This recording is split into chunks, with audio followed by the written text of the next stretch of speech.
coach in Miami back to the NFL. Dolphins fired Mike McDaniel. He went 35-33. Pretty good, 7-10 this year, but missed the playoffs. Dolphins ranks under Mike McDaniel. First 2 years, things are pretty good. That's when I became a believer in 2023. Total yards per game. This first two was balling. That was one of the first times you ever yelled at 70. For what? Because I was like, I don't believe in Tua, and I think he's an injury risk. And you were like, oh, I like leading the league in passing, and he's an Iron Man. And you just remember smoking. An Iron Man. What's your headline here for this firing? I can start you off if you want. Mike McDaniel of Philadelphia, but go whatever direction you want. I got and this is tongue-in-cheek, but McDaniel beaten by Harbaugh again. The Ravens beat them in the season. Like, I know all the reporting, and they're reporting it, so I'm not talking to anybody about this, but all the reporting is that this is not related at all to John Harbaugh, that they haven't even really talked to him. But a couple days ago, when Harbaugh was still the Ravens coach, not only was McDaniel going to be their head coach and had met with the owner, but he was going to be involved, coach, in looking for the new GM. Now, what changed? You know, Harbaugh obviously got fired, and one of the guys they're talking to, at least for GM, has a relationship with Harbaugh. So, and I wouldn't blame him for, wanting John Harbaugh, but here's what I want for the Ravens. They've interviewed, or they're going to interview Brian Flores of the reports, Robert Salah. I like both of those guys. I'd prefer Flores as the head coach and Mike McDaniel as the offensive coordinator. I can't imagine what he would scheme up having Lamar Jackson and Derrick Henry. We saw Achane was one of the leading rushers, and he was a good running back, but he's not Derrick Henry. And Tua obviously had great success under McDaniel to some degree.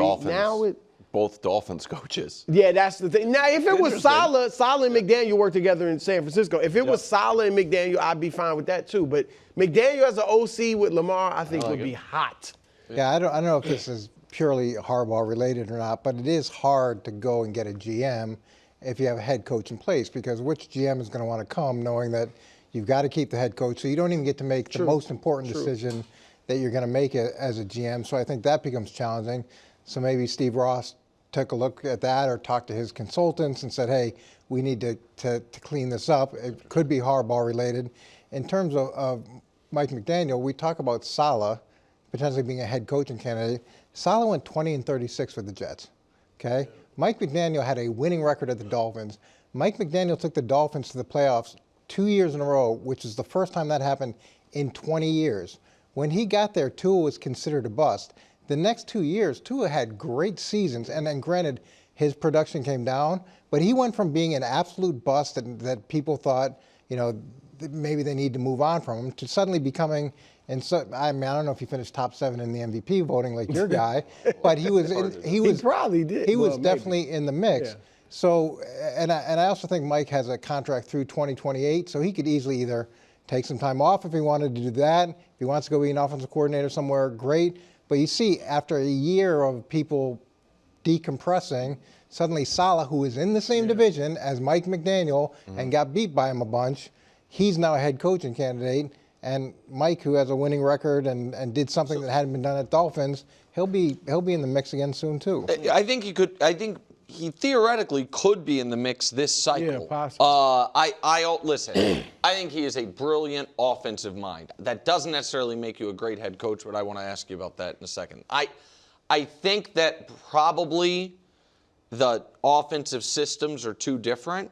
But I said this 2 months ago on this. It might have been off the air actually, but that I'd love for the Kansas City Chiefs to call him and say, "Hey, come." Be our offensive coordinator, which under Andy is always a little tricky because Andy's head coach and that, but run game designer, everything, and get the glow of what I think would be a bounce back year with Patrick next season, and then maybe go that's get how another job. Done it that's right. 1 year as a coordinator. Exactly right. The question I have though is this, because I like Mike McDaniel's kind of quirkiness, if you will. I also think he's obviously brilliant schematically, offensively, and I think he was a victim kind of his own success early with Tua, which is he made Tua look so good they paid him, and then it ended up being a bit of an albatross for the team. But all the reports about what I would just call a flippant lack of respect for the head coach concern me. You know what I mean? The lateness and the way Tyreek, that wasn't even reporting. We saw it, the way he acted. But is that a Miami thing? So that's what or is that this is where I'm going to ask kind of an uncomfortable question. Is it that he is always going to have trouble in getting, if things aren't going great, getting football players to respect him? I think like the tough of, I think there's a reason that Robert Salah instantly commands respect, and some of it is a big, tough, strong guy in the room of a room full of football players. That like that. Liam Cohen. But Liam's a big guy. It just feels like he is. I don't know. It felt like he was getting walked all over in Miami. He's like a brilliant, bookish guy. And Belichick wasn't going to win any UFC fights. No, but they won. No, I understand. Yeah. I understand that. But my point is, what players respect is someone that can help you be better at your craft. Players respect someone that help you can be as successful as possible, and if that happens, then you get paid a lot of money. So part of this could be he didn't get to choose the players. And when you bring in players with challenges from a character perspective, and you start loading the locker room with guys like that, you're going to have a lot of incidents. And then it's going to look like this guy has no control. Then the second thing is, did he have control? Could he fine guys? Could he suspend guys? Or was that the GM's purview? And that's why the GM got canned first, is because he brought in these guys and then didn't discipline these guys.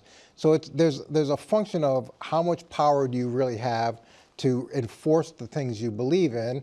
And then respect is all about, can you make me as successful as I can be at my craft? And if you can do that, it doesn't matter how old you are, what you look like, how much you weigh, dudes will be like, I'm all in. Well, also, at the end of the season, when it was over for them, they played their last 6-7 games, they played hard for him. Fighting. So it made me think they really like him. One final note, the Lions did reach out. Mike McDaniel and Dan Campbell.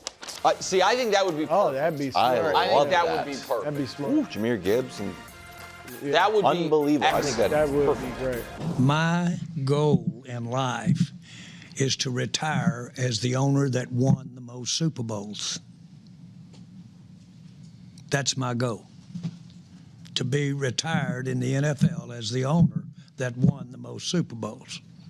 We've got 3. How many more do I have to go as a single owner? Bob's got how many? 6? So I've got work to do. Got work to do. I got work to do, but at least I'm up to the second rung in the ladder. your reaction. I mean, that was his reaction. I mean, it's nice to have goals. Yeah. But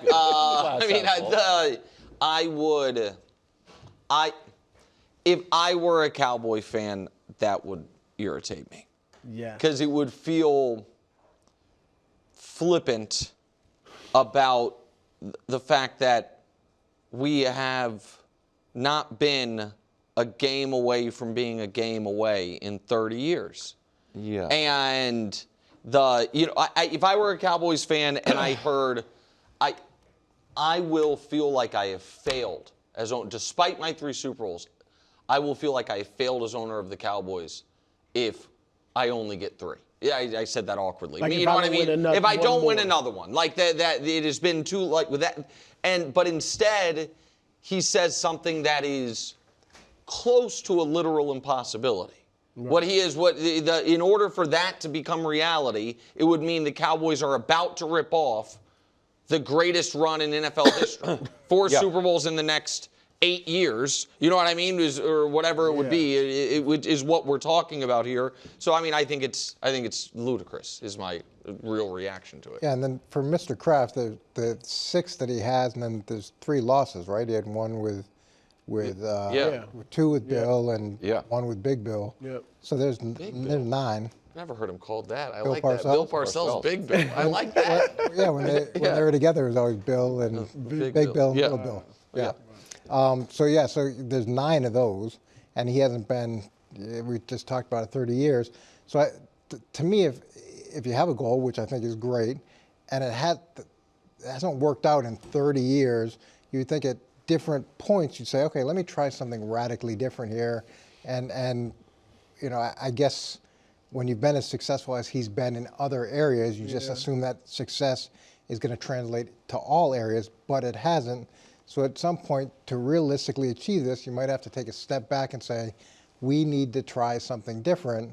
And I don't see what's being tried differently this year versus every other year. That's where I was going, Coach. His goal really is to be the GM or president who wins the most Super Bowls. Yeah.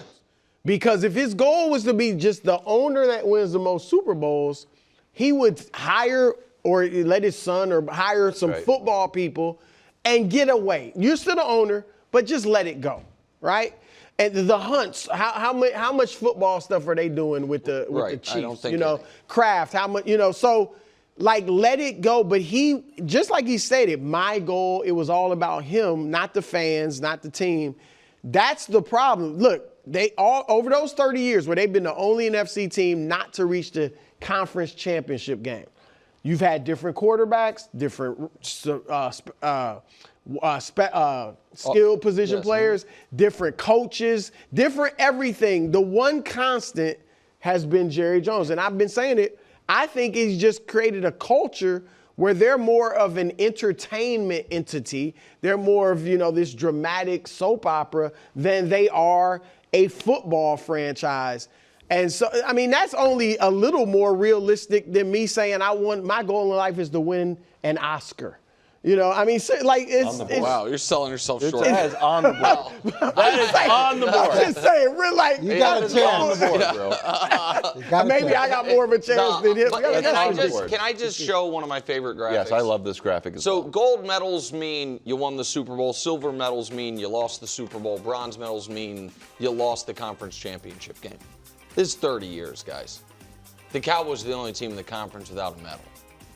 The Eagles in their division, 2 golds, 2 silvers, 4 bronzes. So the Eagles have been to 8 conference championship games in the last 30 years. I think when you debuted this, the Lions and Commanders were also at zeros. Yes, that is correct. Because I debuted this 2 years ago, or 3 years ago, whatever it was. The Lions and the Commanders have been in the last 2 years. The Cowboys.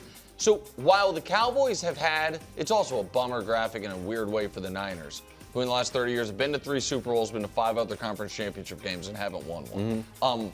But the Cowboys have been one of the best. I think they're top 6 in the NFL over the last 30 years in regular season win percentage. But in their conference, no team's been further. It feels impossible, but everyone except for the Vikings, Commanders, and Lions have played in the Super Bowl. Only 3 other teams haven't played in the Super Bowl. The Vikings have been a game away 4 times, and one of those teams, one of the best teams I've ever seen, the 98 Vikings. Commanders and Lions just finally, you know what I mean, appear to be, you know, getting to that level in the last few years. And they've had quarterbacks. It's not like that's the the other Dolphins that are just like, we haven't been able to. No, you've had 2 really good quarterbacks. You've had back-to-back what I would call Hall of very good quarterbacks. You know what I mean? Like Tony Romo and Dak, both are going to fall short of being Hall of Famers, but both were perennial top 10. You know, and you had Parcells there at one point as a head coach, and he won Super Bowls or went to Super Bowls. Wild. For 2 different organizations. Hey, it's good to have gold. Also, we shortchanged Kraft to Super Bowl. The loss to the Eagles with Tom. Right. Yeah. So 10. I think we have none of it. He's been Nick Foles. Yeah. I also erased that from my memory. Yeah, it's okay. 2 Giants and Nick Foles. Chargers, Patriots. Yesterday, we had the Patriots and Mike Vrabel giving Herbert lots of compliments. Today, it's Herbert giving Drake Maye compliments. Coach, you expect Drake Maye to look like the MVP in his very first playoff game? I think that's going to be really challenging for him, and because Says that with no evidence. This guy. No evidence. let me show a little bit of the evidence. I don't know if we can pull up the graphic here I'm here. to show what he's facing. So they're tied for 3rd in interceptions. They're tied for 4th in the red zone. They're tied for 5th in pass yards per game. Tied for 9th in appointed points per game, and then 10th in sacks at 45. So it's a daunting list of categories that they're really good in. And the one that concerns me a lot is the sacks. And with Drake, he's done a better job of not being sacked as much, but he was still one of the highest sacked quarterbacks in the NFL. I think he's gotten better at that, but that concerned me, and from the start of the season, that's been a concern of mine with him. Where I feel good about it is I do think Josh will have a lot of wide receiver screens, tight end screens, back screens, quick passes, hard sell play action that's max protection to give him shots on the field. Josh, I imagine, is going to protect him and try to get him in some kind of rhythm so that he can feel comfortable. And then when that happens, there's the potential to really make some impressive plays. But this is going to be really daunting for him. Yeah, look, I agree with what you said, Coach. I'm not expecting him to light it up and have some superstar game. However, I'm going to give you something that'll boost your optimism. I don't think it could be pretty high. higher. People are trying to take me down a peg. Recently, there have been a lot of young quarterbacks to play well in their first playoff game. Yes. Jordan Love had a 157 Right. He was amazing. passer rating, right? 3 touchdowns, 272 yards in beating Dallas when they had won 16 Problem is straight. that was a at home. 7-2, so that kind of Yeah, but the Cowboys had won 16 straight at home. Okay, Yeah. right. And he's first playoff yes. game. Huge upset. Jaden Daniels last year, 110 passer rating, 2 touchdowns, 268 yards in his first playoff game. Yeah. Brock Purdy, 131 passer rating, 332 yards, 3 touchdowns, 0 interceptions in his first playoff game. And then C.J. Stroud, 157 passer rating, 274 yards, 3 touchdowns, no. So it doesn't mean obviously they've had some bad playoff games after that, but the first playoff game, that should make you feel good. This is why you are the heart and soul of the show, Brew, because you have been banging on the I'm worried about the experience drum for a long time. But then you went and twisted it and gave me a compliment because Josh had pulled this graphic, won a playoff game, QB in their first or second year. Mahomes, for a while, was the exception to the rule. There was 1 out of 10 guys from 2014 to 2020, 5 of 9. We do count Trevor there. He had a rough first half. What do you mean? We had a rough first half. When you say we do count, like rough you're doing first half. us a Questionable, favor. Russ, Like rough first half, but you he came leave back. that count it one because out. it's a fact. I feel very confident in Drake, and I felt like I didn't do a great job explaining how confident I was. You did. Accused you of being a simpleton because you just counted up Matthew Stafford's touchdowns, and you said, this number is bigger than this number, and he's the MVP. So I decided to take a page out of your book. Got into the analytics a little bit, like to show you this graphic.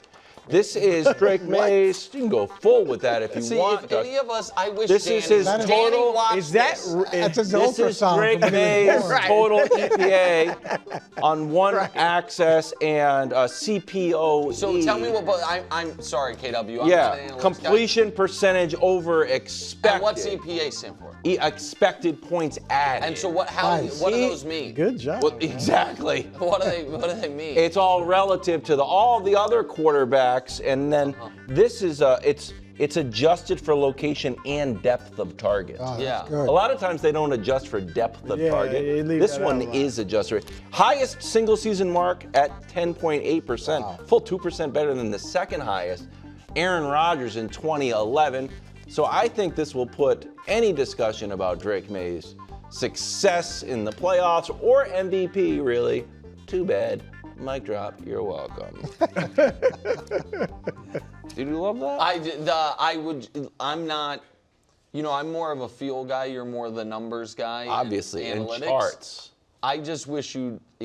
I don't know what I'm seeing, so I just wish you could explain it to me. You put it back up. How did you not see that? No, I like thought you what did a is great job. Like the. I thought He's it the was best. excellent. Yeah, I understand, but like, how do they like calculate EPA? Are they like guessing? Calculate it. Yeah, like how He's do they the best. know? Oh. I'm just trying to learn. How do they calculate, earthquakes? The Richter scale? Yeah, but what is going into it?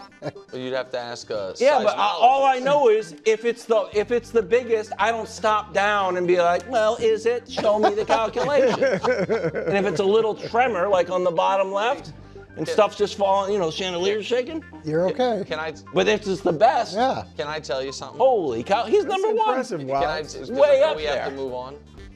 impressive. This is the Kevin Wilde's America's Grown to Love.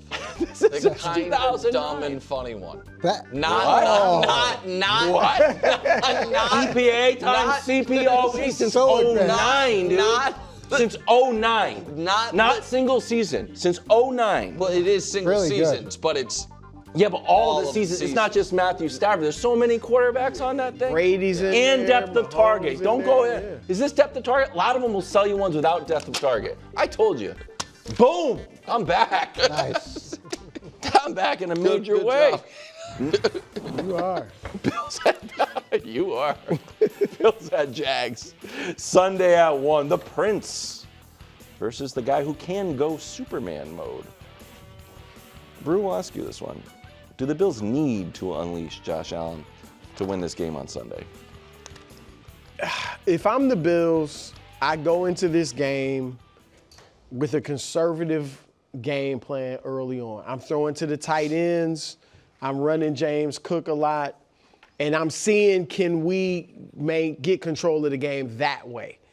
If we don't have control, it's nip and tuck, or God forbid I'm behind, that's when I'm unleashing the dog, so to speak, and letting Josh go Superman mode and seeing if I don't want to get behind, don't get me wrong. But if we can't get control of the game conservatively, then I'm going to have to let him go ahead in Superman mode. Well, Jags are first against the run, which is going to be problematic, and they haven't been very good in terms of pressuring the quarterback, sacking the quarterback. They're 29th. They're low again in pass defense. They're 21st in pass defense. The game plays out, or should play out, where it becomes a passing game. Now, where I have real concerns is similar to what we were talking about with New England. They're very good in terms of interceptions. They're very good in terms of takeaways. And that, if Josh goes too extreme and tries to go, similar to the style we've seen in the past where he takes those chances that he shouldn't take, this is a team that can actually capitalize on that. So it's striking a balance of, it's got to be pass first just based off of how they're built, Jacksonville built, and how good they are at certain things. But the chances he takes, this is a team that can actually make him pay for it. Listen, I agree with that, but I also, and I said a version of this earlier, but I'm going to repeat it. I find some of the way we vacillate between, in our Josh Allen discussion, we as a media, deification and patronizing. Like he's playing the position at the highest level I've ever seen. There were a lot of people, and I went at him, and maybe I ended up was wrong. Before the year, I argued with our pal Bill about this. Before the season started, he was like, Josh Allen's the best player in the league. And I was aghast. I was like, Patrick just beat him. Like how he's like, he's the best player in the league. Whenever he's had these monster games, we talk about, is he going to get in the MVP conversation, best player in the league? And then the patronization part of it is talk about like, don't ask him to do too much. Make sure he doesn't make the mistakes. Now listen, the Bills aren't a perfect team. It is not a failure. It is not an indictment if he does not carry this team to the Super Bowl. But this is his opportunity. This could be his moment. And it is for a player who is discussed, I don't think this is hyperbolic, in terms of one of, if not the most physically overall gifted player ever at that position. He's at least discussed in that ballpark. Sure. It is not too much to say, Josh, here's our plan. We are going to unleash you. We are going to ask for the wow plays, and we need you to also not turn the ball over. Like that's if he doesn't do it, he doesn't do it. I'm not going to come on here on Monday and be like, Josh Allen's a fraud. But this is his path. He has an opportunity right now, this moment, for it to be conventional, almost not debated wisdom that going into next season, that's the best player in the league. He has that opportunity this postseason to go do that. And you do that through greatness. Nick, I'm just saying there's a difference between taking chances and being reckless. Right. And I think that he needs to take chances, but he can't be reckless because this is a team that can make you pay if you're reckless. Totally agree. But that is his responsibility as a near 30-year-old veteran MVP quarterback to be able to thread that needle. He's earned, you're right, I agree, you go from deification to patronizing. But that's because you usually have the graphic. But he is the roller coaster. I mean, it is what it is. Thanks for watching. Subscribe here to get more from the show and to check out clips from other shows on FS1.